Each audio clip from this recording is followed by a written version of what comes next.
Ang Dankulon dinhi sa Dakbayan sa Cebu ang labing karaan nga dalan sa tibuok nasod. Dinhi usab makita ang pipila ka mga karaang bahandi sa kasaysayan sama sa mga teatro, building o mga ancestral house.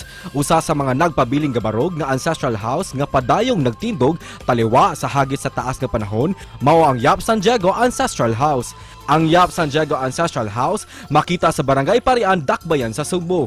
Ning bag-o lang gideklarar nga Important Cultural Property per Museum ubos sa Republic Act No. 10066 o ang pagproteher o pag-conserve sa mga National Cultural Heritage. Karong buntaga, maki-house tour kita kauban si Val Santiago dinhi lang sa GMA Regional TV Live.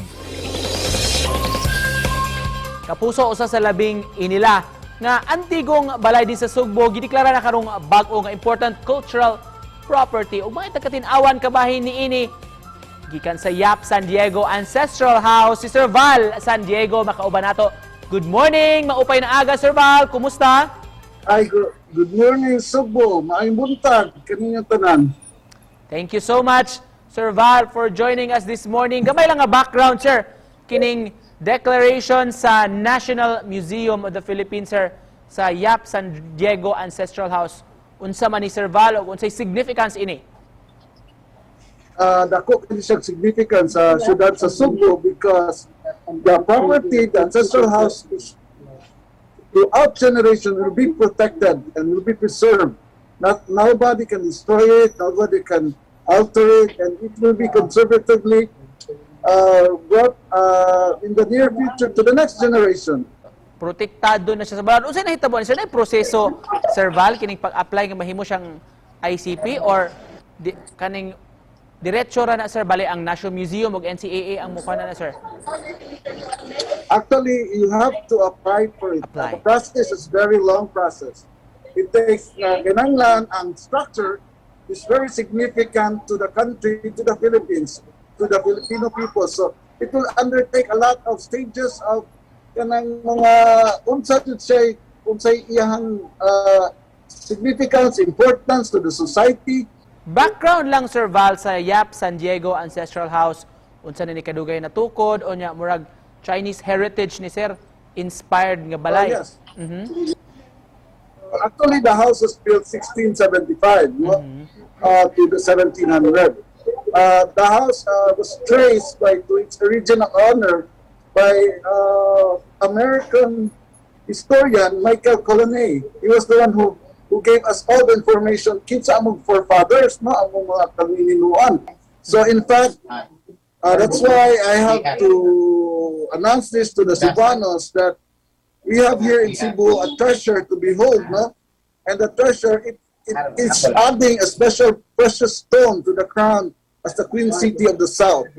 So, after all these years of sacrifices, now namunga na jud, and this house should be protected all throughout the generation.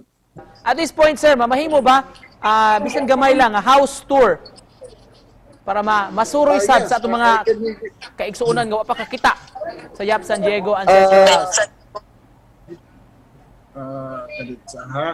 Karon, I will give you a tour. We have some visitors here. Take a look. This is the silong. Buiblo. So,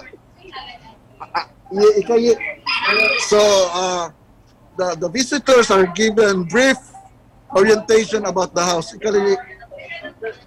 So, in fact, the house is considered as one of the features of the heritage tour in Cebu. And it's been given the Certificate of Excellence Subject Advisor for 5 consecutive years na Ajud CI Award. So we have been consistent, and Yap-San has been given the Certificate of Excellence, Hall of Fame.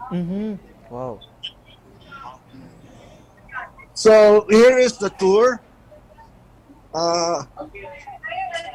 So alright, so yes, well, there will be like a short orientation to require you to see there for a while. You see there, all of you can meet here. So we're gonna start our orientation about this because I have nothing else. Sir Val, unsa orasa open? It's open early as 8 in the morning and closes at 6 in the evening. 6 in the evening. From Yes. mga usa kadlaw siya abri sir or the entire week? Monday to Bukas? Friday. Monday to Friday. Before we start, may I ask if, do you really have enough time in here or limited? Limited. Perfect choice because limited, it only takes 2 minutes, then the whole board will end up 4 hours. Around how many man ka mga visitors ang kaya na ma-accommodate sa kaadlaw? Diya sa Ancestral House. Actually, the-limit yun na namo ang visitors kung saka sa taas, no? There are only 30 people allowed to go upstairs at the time. Mura ba, naato sa Palawan nga sa underground river, we're trying our best not to abuse the house. So, I hope in the near future that we're trying to our very best really to see to it that the house is fit. Pilay entrance sir sa mga buot mo suroy? It's 50 pesos very minimal just to defray the cost of the maintenance of the house. Kaya kabaw ka nga, aside from the maintenance of the house, I also have boys here to do the errands and send them to school. Ako yung ipaskwila ba? Alright, just to close this conversation, Sir Val, sa imong buot ipaabot nga mensahe sa mga nagtanaw nato karong buntaga, sir. Pasalamat po sa National Museum for giving me this declaration, not for me and my family, but to us Cebuans, that we should be proud of our heritage, our rich cultural heritage.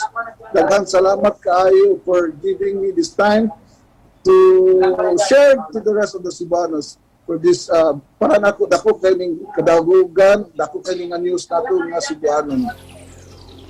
Tinuod. O sa mga wa pa kasuroy, Sir Val, mamahimo gyud kaayo karon ang saktong higayon nga makaduaw sa Yap-San Diego Ancestral House. Daghang kayong salamat sa imong pag-uban kanamo karong buntaga, Sir Val. May buntag Cebu, salamat. God bless us all. Thank you so much. Thank you mga kapuso, Val San Diego.